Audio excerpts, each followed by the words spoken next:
આ ઘટના આજે પેસ્તાન આવાસ સ્થિત E53 બિલ્ડિંગ નજીક બની। અરબાઝ બિલ્લી નામના માથાભારે યુવકે નશા માટે રૂપિયા નહીં આપવા બદલ બે વ્યક્તિ પર તીક્ષ્ણ હથિયારથી હુમલો કર્યો। હુમલાની ઘટના દરમિયાન અરબાઝ બિલ્લીએ ઇજાગ્રસ્ત યુવકને કહ્યું, જો સાંજ સુધીમાં નહીં આપે તો મારી નાખવાની ધમકી આપી હતી। ઇજાગ્રસ્ત વ્યક્તિને સારવાર અર્થે તાત્કાલિક નવી સિવિલ હોસ્પિટલમાં દાખલ કરવામાં આવ્યો છે, જ્યાં તેની સારવાર ચાલુ છે। જ્યાં એક પીડિત યુવકની પત્નીએ પોલીસ પાસે તેમના પતિ પર થયેલા હુમલા અંગે ન્યાયની માંગ કરી છે। વધુમાં ઇજાગ્રસ્તની પત્નીએ જણાવતા કહ્યું કે અરબાઝ બિલ્લી નામનો માથાભારે યુવક વારંવાર આવી રીતે લોકો પાસે નશો કરવા રિયાની રિમાન્ડ કરે છે અને જો કોઈ વ્યક્તિ તેને પૈસા આપવાનો ઇનકાર કરે તો તે તીક્ષ્ણ હથિયાર વડે હુમલો કરી દે છે। આ ઘટનાએ પોલીસની ડિંડોલી પોલીસની કામગીરી સામે સવાલો ઊભા કર્યા છે। પોલીસની હપ્તાખોરીના કારણે ભેસ્તાન આવાસમાં ગુનેગારો બેખોફ થઈ ગયા છે અને ખુલ્લેઆમ ગુના કરી રહ્યા છે। હવે જોવાનું એ રહ્યું કે પીડિત પરિવારને ન્યાય ક્યારે મળશે।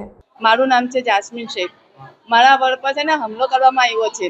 અરબાઝ દિલ્હી છે। એ રોજ 7 દિવસ થયા છે ને જે છૂટો કાયમ મારા વર પાસે છે ને પૈસા લેવા આવે એમડીના। આ વખતે પૈસા નહીં આપ્યા તો શું કહે છે કે તને મારીશ અને એ માર્યો એમ પછી હું કે ખબર હવે પૈસા નહીં આપશે તો રાતના તને પતાવી દઈશ એમ કે તો અમારે ક્યાં જવાનું? મારા વરને ઇન્સાફ કોણ આપશે અને અમે ક્યાં જવાના? મારા બી સસરા નથી, મારી સાસુ જ છે અને મારી 6 નરન છે, એક ભાઈ છે। એ બી ક્યાં સુધી વિચારશે? એના 2 છોકરા છે।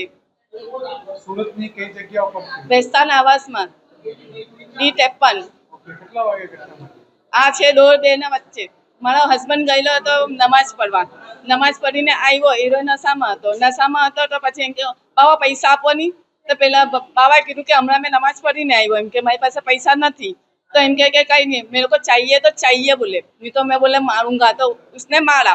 उसके बाद क्या बोले और देगा नहीं ना तो रात को तेरे को बता दूंगा बोले। ऐसी धमकी दे के चला गया।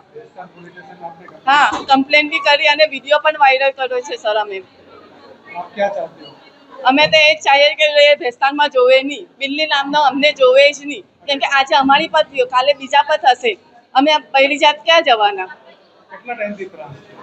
આ તો કાયમનું જ છે। આજ 7 દિવસ થયા છૂટીને આવ્યો, 7 દિવસ થયા છૂટીને આવ્યો ને એની મગજમારી ચાલુ જ છે। હમણાં 2 દિવસ પહેલા બીજા હાથે ઝઘડો કરેલો હતો। તમે એમડી ની વાત કરો છો, એમડી ક્યાંથી આવે? એ એમડી ખબર નહીં સર ક્યાંથી આવે છે, એ જ નથી ખબર અમને ભેસ્તાનમાં। બાકી અમને તો ખબર હતી તો હું તો એડ્રેસ આપી દઉં તમને તરત જ। એમડી ના જ પૈસા માટે જ આવ્યું એ કરે છે, કાયમ નશામાં જ રહી। તમે હમણાં કઈ જગ્યા પર? અહીંયા અમે સિવિલમાં છું। ટ્રીટમેન્ટ ચાલે છે? હા, મારા હસબન્ડની ટ્રીટમેન્ટ ચાલે છે અને મને સર ઇન્સાફ જોવે ને એ બિલ્લી નામનો મારા એટલે ભેસ્તાનમાં જોવે નહીં, કેમ કે એ મને મારવાની ધમકી આપે છે ને મારા હસબન્ડને કાયમ જ। તો અમને બસ એટલું જ છે સર કે અમને ઇન્સાફ જોવે। આવા ગુંડાઓને શું કરવાના અમે?